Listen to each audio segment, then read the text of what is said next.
This is a Sports Catastrophe production.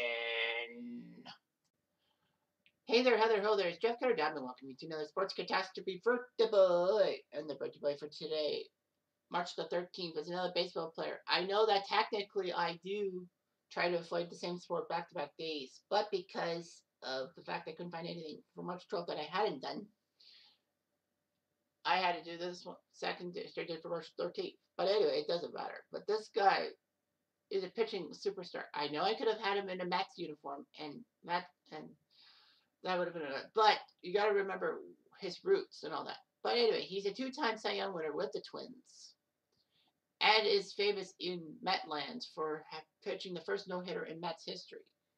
He is now 44 years old. He is Johan Santana.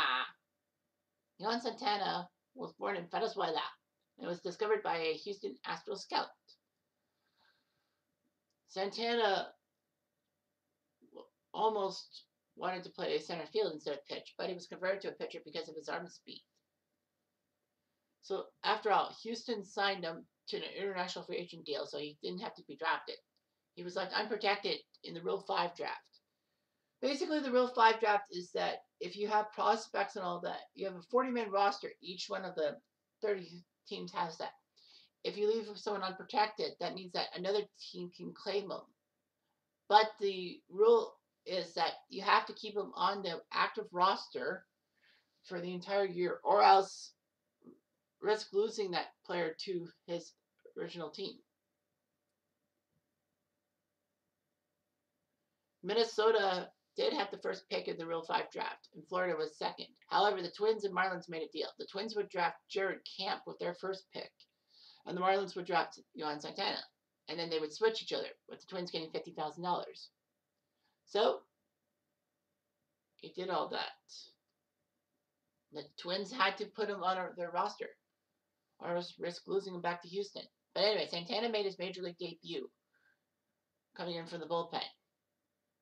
He did pick up a start in Kansas City and actually won in relief. 86 innings in the majors, he put up a 6.49 ERA. Of course, 2001 wasn't good, but the Twins sent Santana to the minors for 2 months, knowing that because they had him for a year on the squad, they can send him down to the minors without any punishment. So that's what Johan did. Johan sent Santana to the minors for 2 months to work on his changeup. Bobby Cuellar, himself a former major league pitcher, wanted Santana to throw a changeup to every batter, and he did.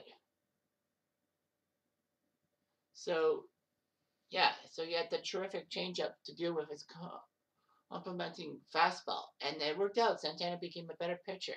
He was made a long reliever, but then by 2003, he made the transition to the Twins starting rotation, and actually won his last 8 starts, which is pretty good. Now, Anaheim actually had a pitcher by the name of Johan Santana, but he changed his name to Irvin Santana, which actually worked out because Irvin was a pretty good pitcher. Anyway, in 2004, Santana had a great second half of the season. He was 13-0 in the second half of the season, which broke the mark shared by Bert Hooton and Rick Sutcliffe for most wins by someone in the second half of the season. And his numbers were impressive. 1.21 ERA and 11.1 strikeouts per 9 innings in the back half of the season, and put up 265 strikeouts, surpassing Bert Byleven's 1973 Twins record. He ended up being 20-6, so he was 7-6 in the first half, and then he somehow made it click. He was 13-0. He led the AL in strikeouts and ERA, and put up 20 wins. It wasn't the most wins in the AL, as Kurt Schilling beat him by 1, but that was enough to get him a unanimous Cy Young in 2004. Santana did finish with a respectable 2.87 ERA in 2005, second in the AL behind Kevin Millwood. Unfortunately, the Twins were struggling, and that cost him some games. He did finish third in Cy Young voting, which isn't that bad. Anyway, Santana did much better in 2006. He won the Major League Triple Crown, which is leading the majors, much less the AL, in wins, ERA, and strikeouts. He became the first guy to win the Major League Triple Crown since Dwight Gooden in 1985. The fact of the matter is that, some purists remember Roger Clemens winning some pitching Triple Crowns with the Jays, leading in wins, strikeouts, and ERA. However, that's for the AL and not for the major leagues. So regardless, he had 19 wins. Strange how, no pitcher won 20 games that year. But anyhow, strikeouts, he had 245, and majors, at the majors in ERA with 2.77. So with no pitcher winning 20 games in 2006, it was the first time in modern baseball history a season ended with no one winning 20 games. Of course, 94 and 95 I think had some, even though there was a strike. Well, strike seasons exempted. So anyway, Santana won his second Cy Young easily in 2006. I mean, my goodness.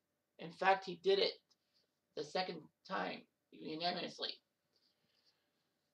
He was good in those 3 years, from 04 to 06. And then, he tried his best and all that. So anyway, Santana put up 17 strikeouts, but only in 8 innings of play. But unfortunately, he gave up a lot of gopher balls and ended up with 13 losses. He only won 15 games, which was unusual.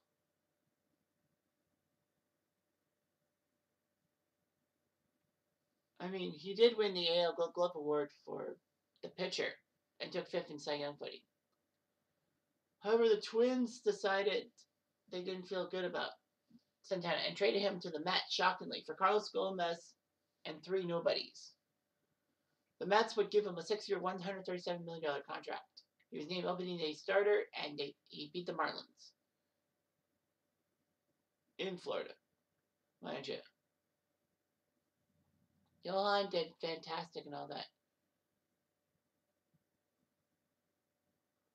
He actually pitched a big game against the Marlins at the end of the 2008 season with a torn meniscus in his left knee. But he went through surgery in October of 2008. Santana would win 16 games in 2008 and put up the most strikeouts by a left-handed pitcher.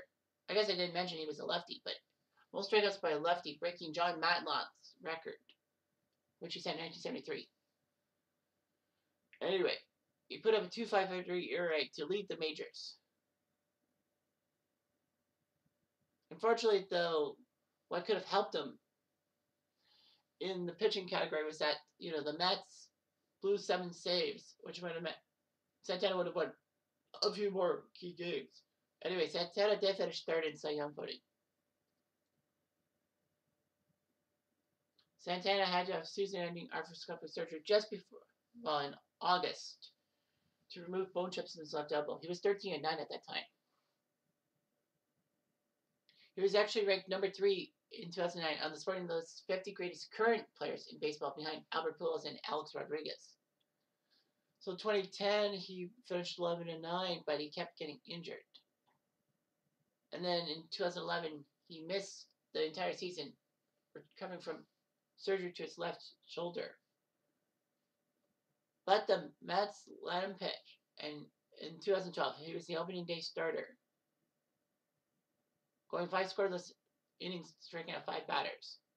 He was getting on and on, but unfortunately, though, injuries would ruin him. He sprained his sprained ankle, was put on the DL. He had inflammation in his lower back, DL. He ended up being only 6-9. But let's not forget the one good thing about the 2022 season. 2012 season, the Mets threw his no-hitter. No Met had ever thrown a no-hitter. And it was crazy. I mean, the Mets have been around since 1962.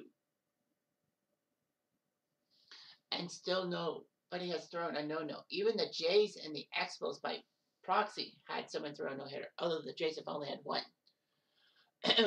So anyway, the Cardinals went in town at Shea Stadium. No, sorry, Citi Field. Against Johan Santana. Santana threw 134 pitches, a career high, getting 8 strikeouts and 5 walks. Carlos Beltran almost got a single, but it hit the foul line just. And Mike Baxter made a difficult catch in left field, preserving the no-hitter, but he crashed into the wall, putting himself on the DL. So anyway, he did that. And who's Gary Cohen, I guess the commentator says, he did it after Santana struck out the last guy. He struck him out. It has happened. The Met has thrown a no-hitter. Can you believe it? The Mets, their 51st season and 8,020th regular season game, they did it. They finally threw a no-hitter. I remember Blue Shirt Underground doing a show that night and getting live updates and all that. But yeah, it happened. In fact, it was the 8th time in history that a defending World Series champion had been no-hit against. The last one was Nolan Ryan for his 6th no-hitter for Texas against Oakland in 1990. Unfortunately, though, Santana would tear his shoulder capsule early 2013, missing the entire season. He was a free agent, pretty much. The Mets bought out his option. He signed a deal with Baltimore to do spring training. Unfortunately, though, he tore his Achilles tendon during an extended spring training start and missed the rest of the 2014 season. The Blue Jays actually signed him to a minor league contract, and it was like, if we could get Johan Santana back at 100%, the Blue Jays may have made a steal. He started the season on the DL of AAA while rehabbing the shoulder muscles of his throwing arm. But unfortunately, there was a toe infection and planned to resume his comeback in 2016, but unfortunately, didn't work out. He retired. So yeah, he had that fastball, but his circle changeup, which he perfected in the minors in 2002, was his bread and butter. So anyway, he and his wife have 2 daughters and a son. And, he's in Little League and all that.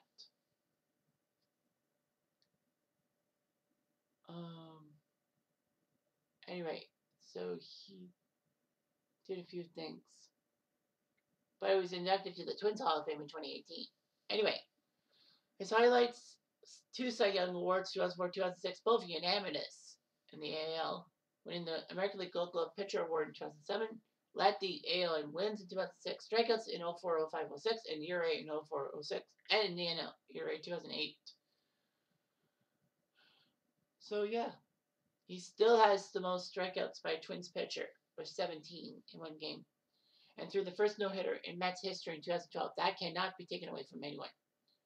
So Johan Santana may have had a terrible ending to his career, but still, a no-hitter's a no-hitter. And 2 Cy Young Awards is nothing to sneeze at. Anyway, I'm Jeff Diamond. I do.